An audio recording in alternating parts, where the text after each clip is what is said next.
Bismillahirrahmanirrahim. Assalamualaikum warahmatullahi wabarakatuh.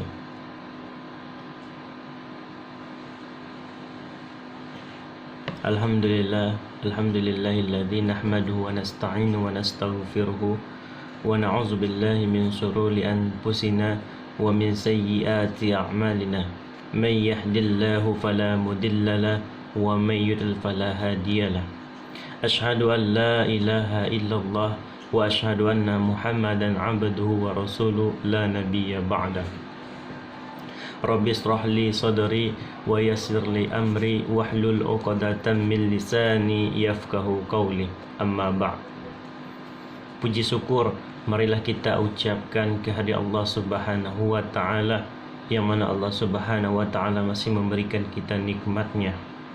Kemudian selawat beriringkan salam tak lupa pula kita hadiahkan buat Nabi besar kita Muhammad sallallahu alaihi wasallam dengan melafazkan Allahumma salli ala Sayyidina Muhammad wa ala ali Sayyidina Muhammad.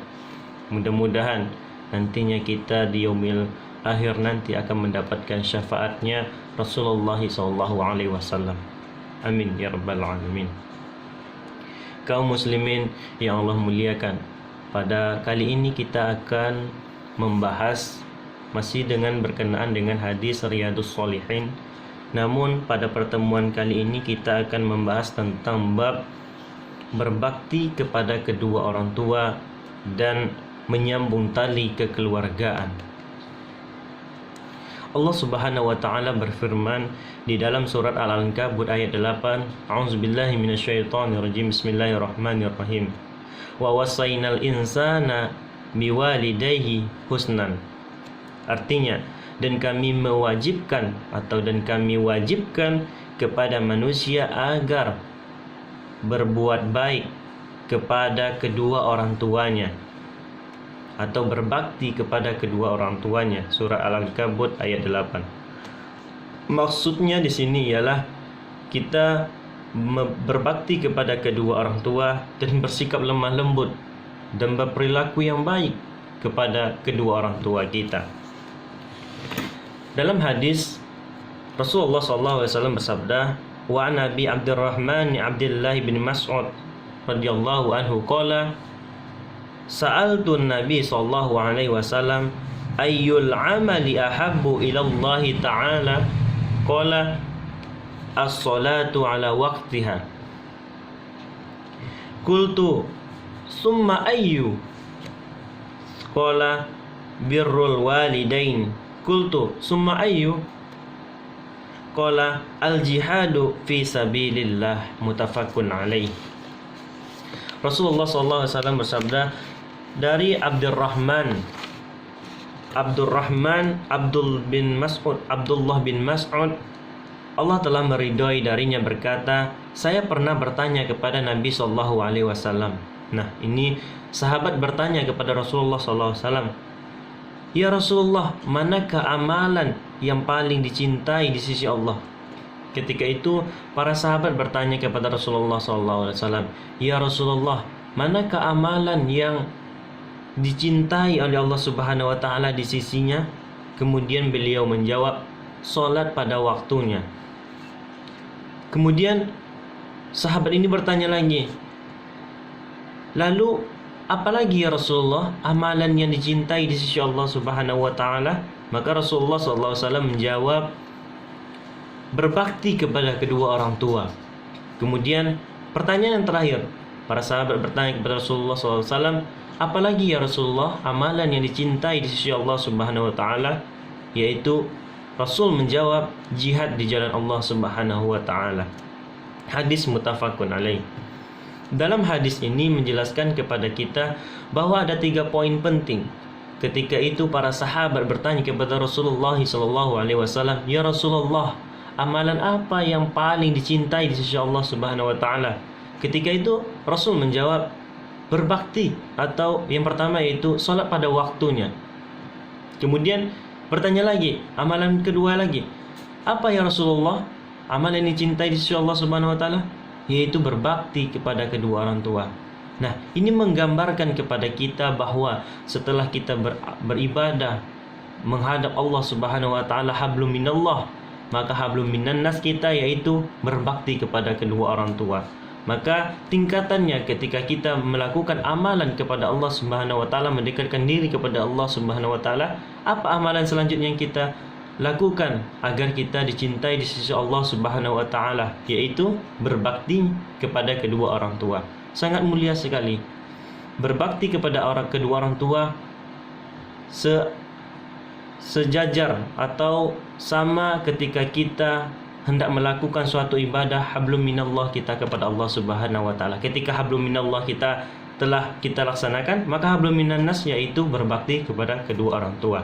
Nah, kemudian para sahabat bertanya lagi, amalan yang ketiga, apa lagi ya Rasulullah? Maka ketika itu Rasulullah menjawab, yaitu jihad di jalan Allah.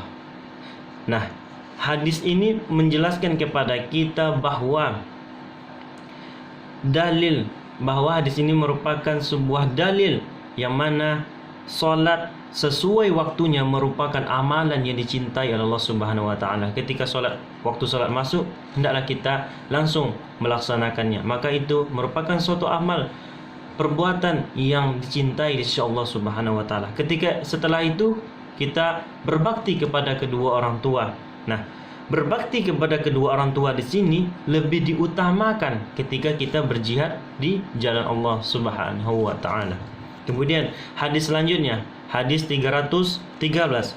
Wa an Abi Hurairah radhiyallahu anhu qala Rasulullah sallallahu alaihi wasallam la yajzi waladun walidan illa ayyajidahu mamlukan fayastarihi fayu'tiqahu, rawahu Muslim. Dari Abu Hurairah radhiyallahu anhu berkata, Rasulullah sallallahu alaihi wasallam bersabda, seseorang atau seorang anak tidak akan bisa membalas kebaikan orang tuanya kecuali apabila anak itu mendapati orang tuanya sebagai budak, lalu ia membelinya kemudian memerdekakannya. Hadis riwayat Muslim. Maksud hadis ini ialah bahwa kata Rasulullah SAW, seorang anak tidak mampu, tidak bisa membalas baktinya atau perbuatan baiknya kepada kedua orang tuanya walaupun dia menemui orang tuanya dalam keadaan budak kemudian ia memerdekakannya. Maka kata Rasulullah SAW, itu tidak cukup untuk membalas berbaktinya kepada kedua orang tua. Masya Allah, ini merupakan suatu anjuran, suatu kewajiban bagi kita untuk berbakti kepada kedua orang tua. Hadis ini sebagai pengagungan hak keduanya, bahwa seorang anak meskipun berbakti dengan perbuatan apapun, maka tidak bisa dia mampu membalas atau menandingi baktinya atau kebaikan orang tuanya kecuali dengan memerdekakannya. Namun ini belum bisa untuk menandingi baktinya kepada Allah Subhanahu wa taala, kepada orang tuanya. Nah, ini merupakan suatu anjuran kepada kita bahwa kita hendaklah berbakti kepada kedua orang tua. Mungkin ketika ia masih hidup, maka berbuat baiklah, berlaku baik, lemah lembutlah kita kepadanya ketika ia masih hidup. Nah, ketika dia telah tiada, apa yang kita lakukan? Yaitu mendoakan dia, senantiasa memberikan dia pahala amalan doa-doa kita. Kemudian setiap harinya selesai solat kita mendoakan kedua orang tua kita ketika dia telah tiada. Namun ketika dia masih hidup, maka berbuat baiklah selagi Allah Subhanahu wa taala memberikan kesempatan kepada kita untuk bisa berbuat baik, berbakti kepada kedua orang tua kita. Kemudian hadis selanjutnya, wa anhu aidan, dan dari Abu Hurairah juga berkata, Rasulullah SAW bersabda, man kana yu'minu billahi wal yaumil akhir falyukrim daifahu wa man kana yu'minu billahi wal yaumil akhir falyasil rahimahu wa man kana yu'minu billahi wal yaumil akhir falyakul khairan aw liyasmut. Hadis muttafaqun alaih. Dari Abu Hurairah juga berkata, Rasulullah SAW pernah bersabda, yang artinya barang siapa yang beriman kepada Allah dan hari akhir, hendaklah ia memuliakan tamunya. Selanjutnya, barang siapa yang beriman kepada Allah dan hari akhirnya, maka hendaklah ia Barang siapa yang beriman kepada Allah dan hari akhir, maka hendaklah ia menyambung tali kekeluargaannya, persaudaraannya. Nah, selanjutnya, barang siapa yang beriman kepada Allah dan hari akhir, hendaklah ia mengatakan sesuatu yang baik atau perkataan-perkataan yang baik atau tidak diam. Hadis muttafaqun alaih. Dalam hadis ini menggambarkan 3 tingkatan, yang mana Allah Subhanahu wa taala dan Rasulnya mengatakan barang siapa yang beriman kepada Allah dan hari akhir, maka pertama hal yang dia lakukan yaitu memuliakan tamunya, menyuguhkan dia makanan ketika dia datang, kemudian berbuat baik kepadanya, menerimanya dengan baik. Yang kedua, barang siapa yang beriman kepada Allah dan hari akhir, maka hendaklah ia menyambung tali kekeluargaan, persaudaraan dia.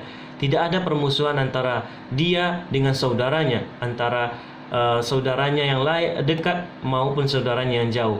Apalagi ketika kita berbuat baik kepada kedua orang tua kita yang telah melahirkan kita, yang telah membesarkan kita sampai pada saat sekarang ini. Selanjutnya, barang siapa yang beriman kepada Allah dan hari akhir, maka hendaklah ia mengatakan sesuatu yang baik atau perkataan-perkataan yang baik yang ia keluarkan yang membuat hati semua orang bisa tenang. Nah, kalaupun tidak sanggup untuk mengatakan sesuatu perkataan yang baik, maka kata Rasulullah SAW, lebih baik diam. Karena itu dapat diamnya itu maka tidak akan mendatangkan dosa bagi diri dia. Nah, menyambung tali kekeluargaan merupakan suatu kewajiban. Nah, ini wajib bagi kita bahwa kita diperintahkan oleh Allah dan Rasulnya untuk menyambung tali kekeluargaan, apalagi kedekatan kita bersama keluarga kita dan kedua orang tua kita. Sedangkan memutuskan tali kekeluargaan, kata Rasulullah SAW, ini merupakan maksiat yang besar. Na'udzubillah.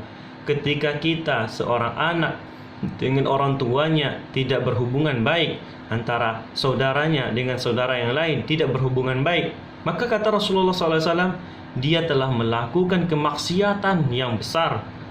Kemudian menyambung tali kekeluargaan, ada beberapa derajat yang ia dapatkan dari dia menyambung tali kekeluargaannya. Nah, ketika ini maka kita diperintahkan untuk berbakti kepada kedua orang tua dan saudara-saudara kita, menyambung tali silaturahim. Karena itu ancamannya ketika kita tidak menyambung tali kekeluargaan silaturahim tersebut, maka itu merupakan, kata Rasulullah SAW, kita telah melakukan kemaksiatan yang besar. Na'udzubillah, summa na'udzubillah.